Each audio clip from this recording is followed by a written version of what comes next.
Assalamualaikum warahmatullahi taala wabarakatuh.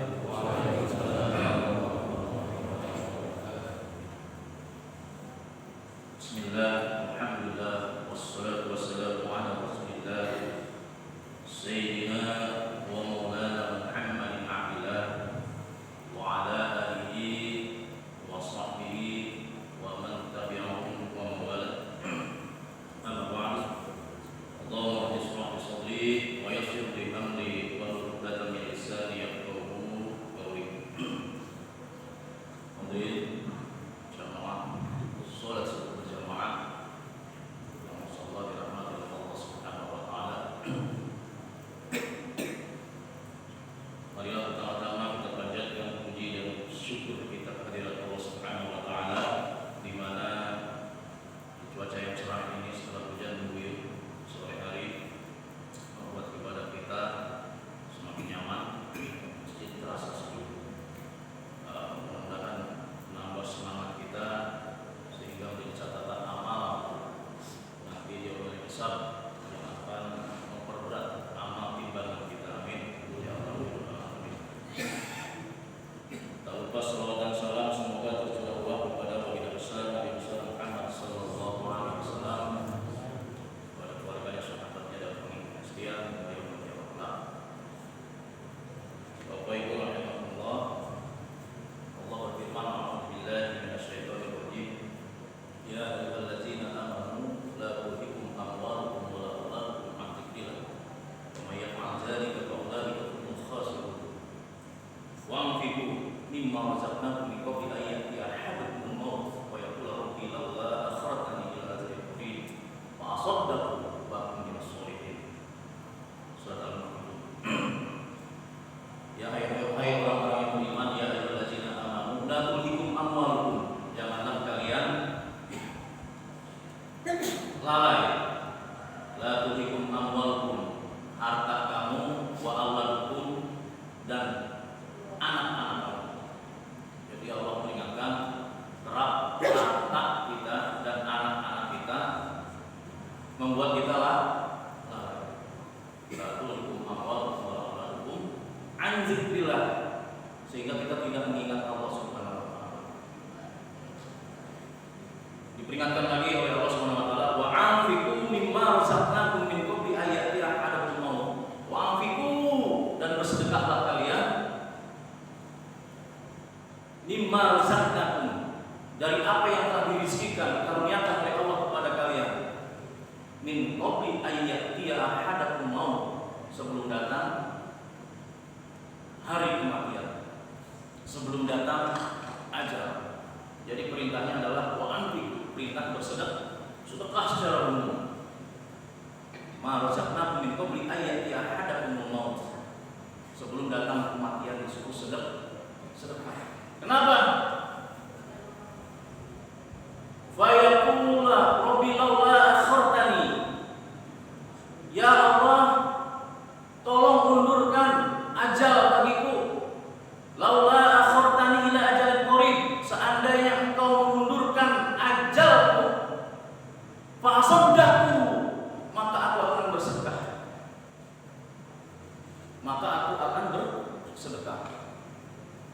Wa aku minas sholihin, dan aku akan menjadi orang-orang yang soleh. Tapi apa daya kalau ajal sudah ditenggorokan, nyawa sudah dicabut, tidak ada lagi kata ampun, tidak ada lagi negosiasi.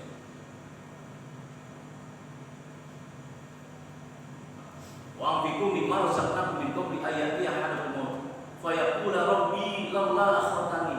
Jadi begitu, kalau orang bersekarat baru dia minta-minta ke Allah.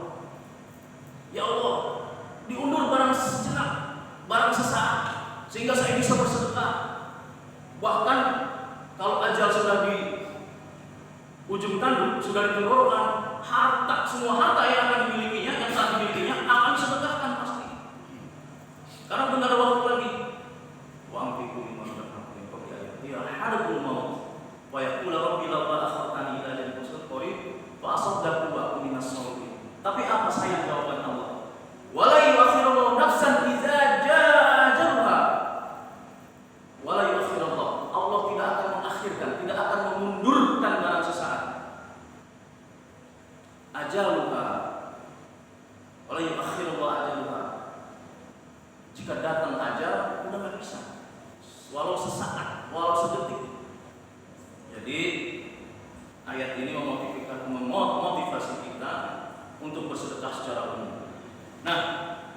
di bulan Ramadan ini ada sedekah khusus. Ya, sedekah khusus yang sudah ditentukan dan ini hukumnya wajib. Apa namanya? Zakat. Zakat fitrah. Zakat fitrah itu sedekah. Cuma hukumnya wajib. Hukumnya wajib. Wajib bagi siapa? Bagi setiap orang yang mampu, yang dilahirkan dia sebelum khatib naik mimbar pada saat khutbah Idul Fitri. Jadi sebelum khatib Idul Fitri naik mimbar itu wajib ya. Meskipun baik, tapi orang dewasa bagaimana? Dia tidak mampu. Kalau bagi yang punya jaminan atau bagi yang punya tanggungan janda tapi anak-anaknya mampu, masih bisa ditanggung oleh anak-anaknya yang menanggungnya, atau yang kehidupan sehari-harinya ditanggung oleh saudaranya atau anaknya, maka menjadi tanggung jawab anaknya. Jadi zaman Abu Bakar ketika Rasulullah wafat, ba'da Rasulullah wafat, itu banyak yang murtad, banyak yang kafir, banyak yang kufur sehingga tidak mau membayar zakat. Maka halal darahnya saat itu. Jadi misi Abu Bakar radhiyallahu anhu yang pertama adalah memberantas para pembangkang zakat. Halal darah dibunuh kalau tidak mau membayar zakat. Jadi dia bayar zakat atau melayani. Jadi sangat keras saat itu. Bahkan ketika setelah Rasulullah wafat, banyak yang mengaku-ngaku nabi palsu. Alhamdulillah. Ya. Nah, ini saking wajibnya, maka zakat itu harus jadi suatu kewajiban. Lalu apa yang dizakatkan untuk zakat fitrah?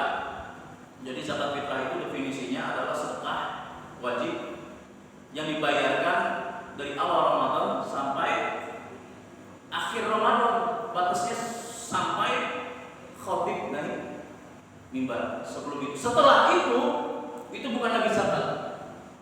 Jadi mungkin baru punya uangnya satu Syawal, jadi satu Syawal dibayarkan, nah itu bukan lagi zakat fitrah, itu hanya sedekah biasa. Pertanyaannya lagi, berapa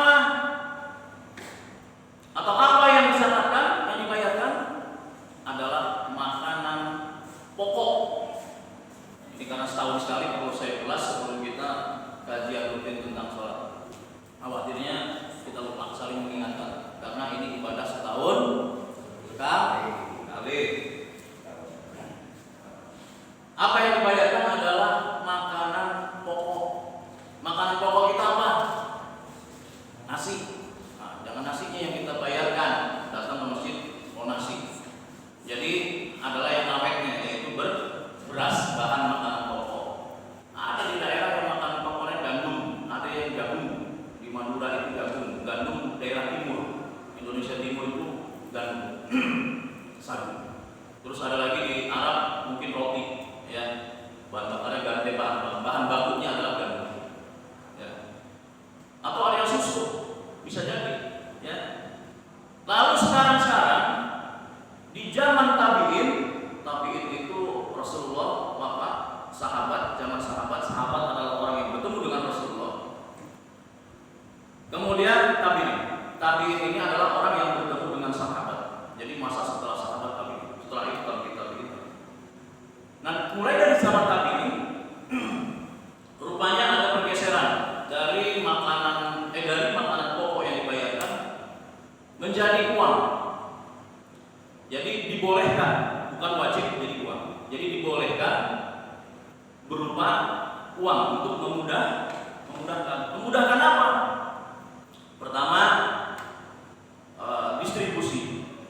distribusinya untuk membagikannya. Kedua, bagi mustahiknya. Mustahiknya itu orang yang berhak menerima zakat. Bisa jadi orang yang menerima zakat itu butuhnya tidak hanya bahan makanan pokok, biji-bijian dan sebagainya, tetapi dia butuh yang lainnya.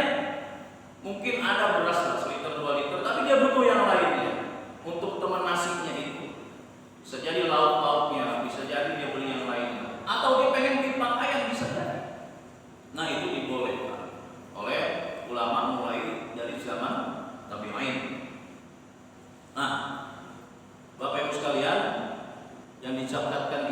makanan pokok yang standarnya adalah standar yang kita makan dan harga-harga setempat. Ya, jadi jangan belinya di harga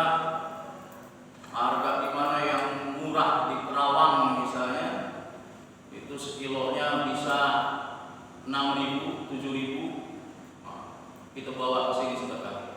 Jadi belinya standar harga di sini. Atau kalau dikonversi ke uang, itu yang sudah ditetapkan oleh Amir, oleh pemerintah. Berapa kemarin Pak DKM mengumumkan 3,5 liter. Kalau di kilo adalah 2,5 kilo. Sebenarnya satu stok itu kurang lebih 2,2 kilogram, ya 2,2 kilogram.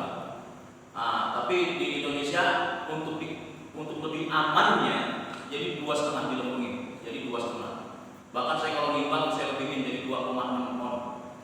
Ya khawatir timbangannya error, kalau kurang bahaya, kalau lebih nggak masalah.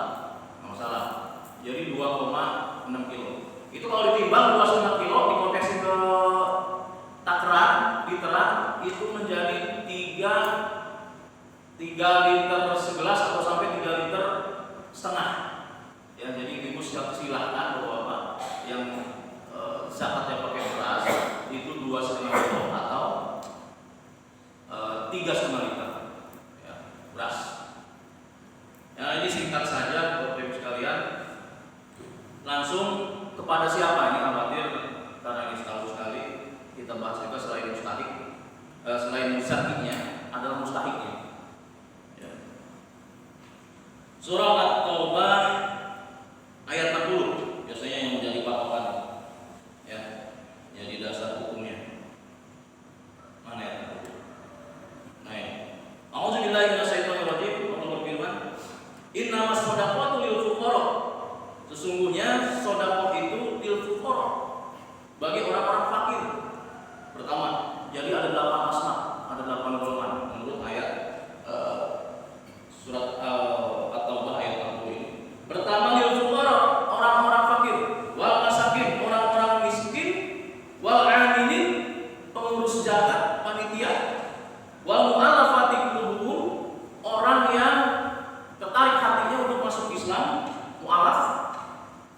Yang kelima wa firriqab, untuk membebaskan budak zaman Rasulullah. Wal gharimin, orang yang terlilit hutang. Yang keenam wa fisabilillah, dan di jalan Allah, wa fisabil, dan ibnu sabil atau musafir. Itu yang kedelapan. Yang pertama lil fuqara. Siapa fuqara? Orang yang melarat, yang maaf, yang untuk makan saja dia sulit. Bisa jadi karena dia sebatang kara, gelandangan, tidak punya rumah, tidak punya tempat tinggal, tidak punya pekerjaan. Ya, jadi kadang sehari makan, kadang sehari tidak, puasa dia. Nah ini udah fakir. Wal masakin, masih bisa, orang miskin ini masih bisa makan ya, masih bisa makan, cuma serba kekurangan. Ya, makannya juga pas-pasan, yang nggak ada lauknya misalnya. Serba kekurangan, ya, pakaian apa adanya pas-pasan. Ya ini bisa jadi dia karena du'afa, ya, sebatang kara, janda misalnya, atau juga tidak ada yang menafkahi, macam-macam masakin itu, ya. Wal masakin wal amilin berhak, silakan dibagi. Tapi urutannya tadi orang yang fakir dulu yang prioritas, cari dulu orang fakir. Kalau nggak ada, baru orang miskin. Jadi prioritasnya begitu, sesuai dengan urutan ayat ini. Ya. Jangan belum apa-apa udah dikasih ke misalnya apa? Ke amilin misalnya, panitia dulu dipisahin. Nah, jangan. Ya. Jadi prioritas adalah mustahik yang lain dulu yang benar-benar membutuhkan. Ya. Fakir, miskin, baru amil. Wal mu'allafati qulubuhum. Kalau ada orang yang baru masuk Islam berhak syahadat, dia mandi wajib masuk Islam. Kemudian kasih zakat, ya kasih zakat. Kalau dia mau, kalau enggak disedekahkan buat yang lain. Wa fil riqab, zaman Rasulullah ada membebaskan budak. Jadi untuk membebaskan budak, misalnya budak yang Islam dalam keadaan tertekan dimiliki oleh seperti Bilal itu ditebus oleh Abu Bakar, yang ditebus. Nah, nebusnya bisa dari baitul mal, dari uang zakat ini. Wal gharimin, orang yang terlilit utang, tapi ini hati-hati, bukan utangnya memang orang yang mau bikin utang, apalagi di rentenir. Hati-hati, sampai rumahnya terancam misalnya, atau jaminannya diambil oleh rentenir.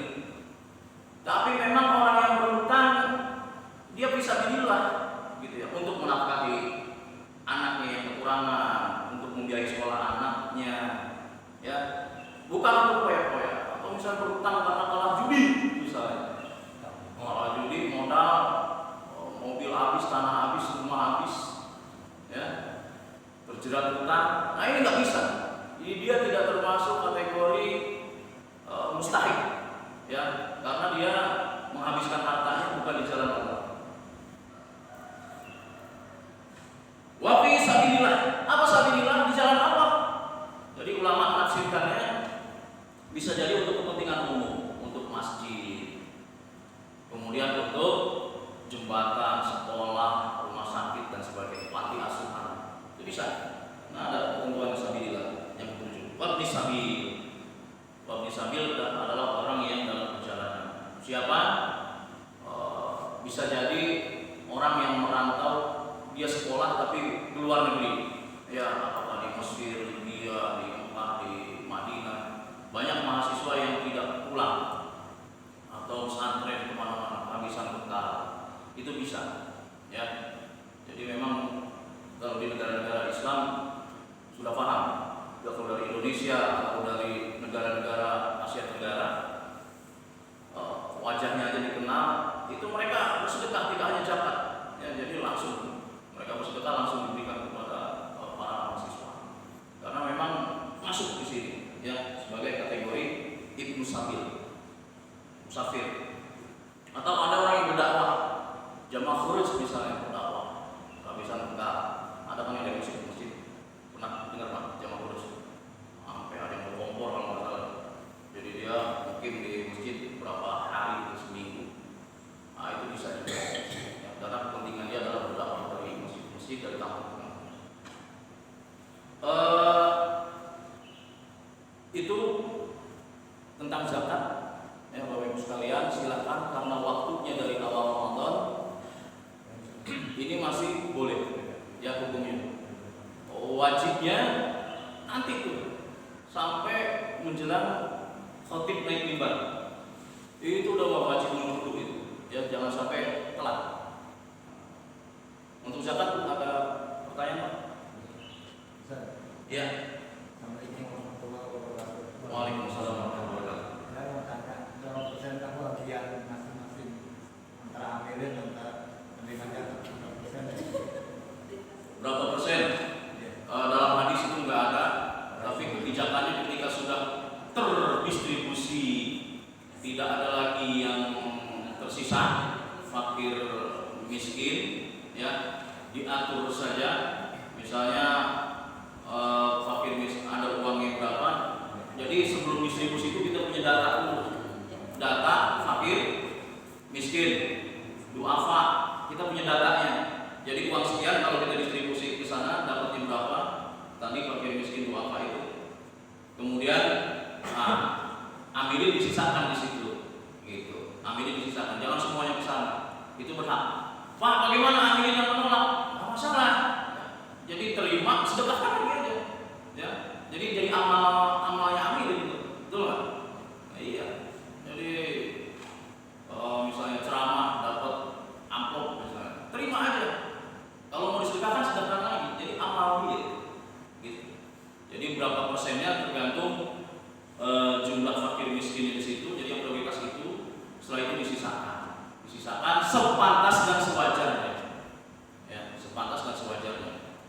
Bahkan kalau tidak ada fakir miskin di kampung tersebut, ulama berpendapat boleh dialihkan ke kampung yang lain, boleh. Kalau masalah di sini ada setoran ke pemerintah Pak ya, melalui apa MUI atau desa.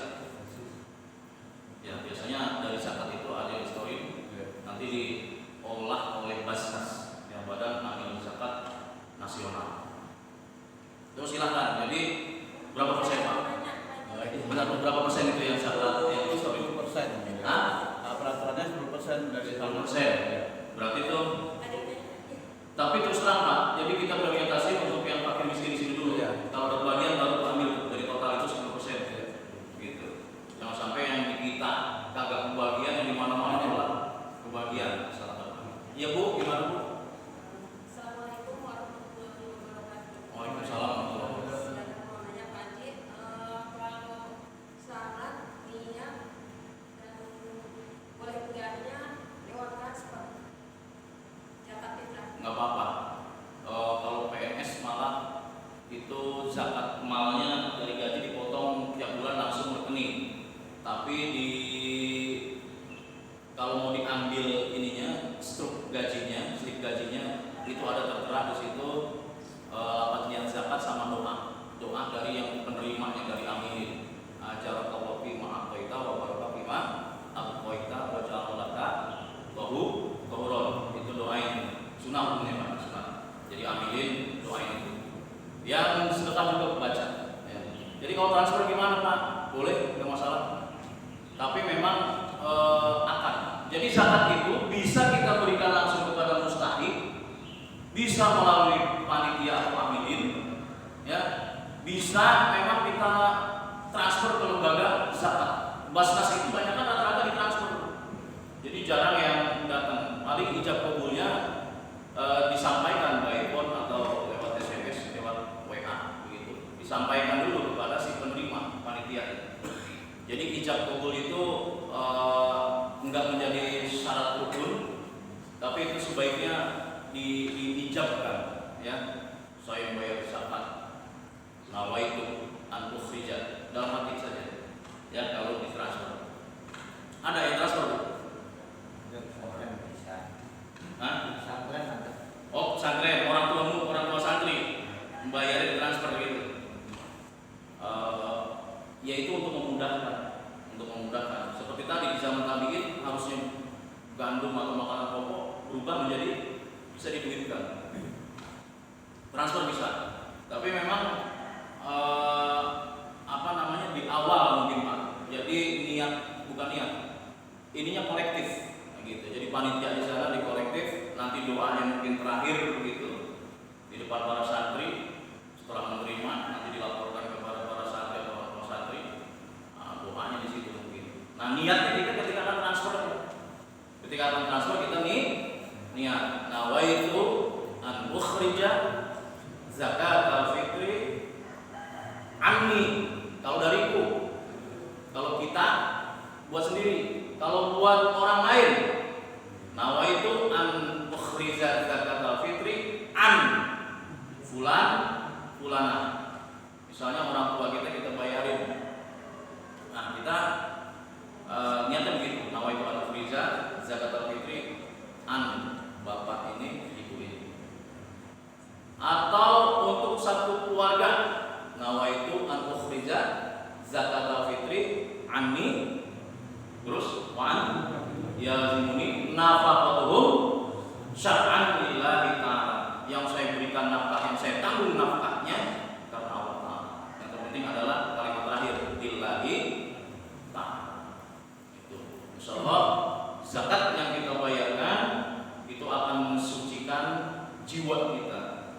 Sebut zakat fitrah itu sebagai zakat nafsi, zakat jiwa. Harta yang kita berikan tapi jiwa kita yang bersih. Makanya puasa 30 hari tambah zakat fitrah di akhir puasa bisa jadi dikatakan seperti bayi yang baru lahir karena benar-benar suci. Mudah-mudahan kalau kita ikhlas, puasanya bagus, ditambah lahir Ramadan, menghidupkan Ramadan dengan tadarus dan tarawih dan sholat tahajud, kemudian zakat, sedekah, tidak hanya zakat, ditambah sedekahnya. Kalau kita punya, ya afdal, waktu yang afdal untuk bersedekah.